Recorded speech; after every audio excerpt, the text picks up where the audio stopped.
One down and one to go here in Baton Rouge for your 2-seed West Virginia Mountaineers as it's on to the second round to face the host team and 7-seed LSU Tigers. And great to be with you once again on WVUSports.com. Jeff Culhane, Meg Bulger, as we're ready for second round action in NCAA Tournament play. But Meg, let's go back to that win versus Albany in the opening round on Sunday and the defensive effort that West Virginia showed, especially against America East Player of the Year, Sharisha Richards, holding her to 9 points. A really good job by the Mountaineers defensively against a very good player. Yeah, absolutely, and you have to give Albany credit. It was a dogfight. They never quit, but West Virginia did a great job getting Richards into foul trouble, really made her a non-factor all game. Avery Fields, Asia Bussey doing their part with her.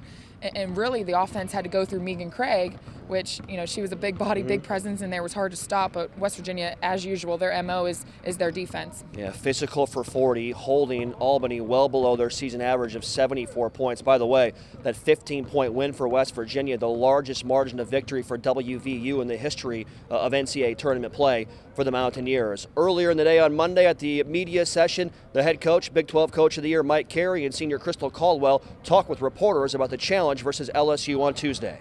First of all, I'd like to just say that, I'm very proud of our team and where we're at right now. So we're getting ready for a tough game tomorrow night against LSU, and we know it's going to be a tough game. It's going to be a tough atmosphere, but we've played in tough atmospheres this year. So, it's a great challenge for us, but we're looking forward to the challenge, and there's no doubt in my mind we'll come out and play extremely hard.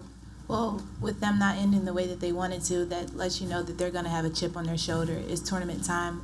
They're coming off a good win yesterday, and we're on their home floor, so they're going to come out hungry and ready to play. You can't really talk about what they didn't do at the end of the season because they're still a great team. So the matchup with the 7-seed LSU, the host school here at the Pete Maravich Assembly Center in Baton Rouge on Tuesday night.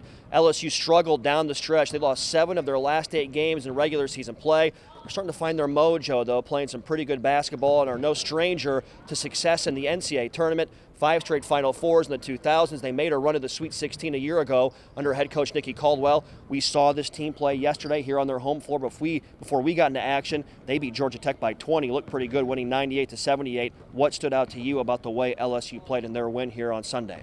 Well, they can score. They were running and gunning. They were able to really break that Georgia Tech full court pressure and get a lot of points in the paint. They have some great penetrators, great inside presence, as well as three-point shooters. So West Virginia is going to have to be on their A game defensively. Yeah, some players to watch for LSU. Teresa Plaisance, a first-team All-SEC performer. She's a double-double waiting to happen, a double-double in the win Sunday against Georgia Tech. And Danielle Ballard, a guard, a double-doubler for her as well. She scored 25 in a win last November, a season ago, when West Virginia lost to LSU down in Miami in a Thanksgiving tournament down on South Beach. So it's a big matchup coming up for WVU, and what's on the line? An opportunity for West Virginia to play in their first ever Sweet 16 in the Mike Carey era.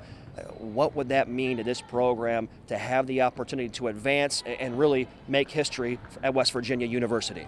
Well, that's how you become a storied program. That's why the UConns, Notre Dames, they're talked about because that's what they do consistently. And I think that's the next step for West Virginia for getting over that hump. And Coach Carey said, you knock enough times on that door, eventually it's going to open. West Virginia, LSU, Tuesday night here in Baton Rouge. It's a 9:45 p.m. Eastern tip. We're on the air at 9:15 Eastern on the Mountaineer Sports Network from IMG and for free right here listening online at WVUSports.com. Watch the game nationally on ESPN as well. Great breakdown from Meg Bulger. I'm Jeff Culhane, and this has been your NCAA Tournament preview here on WVUSports.com, presented by WVU Healthcare.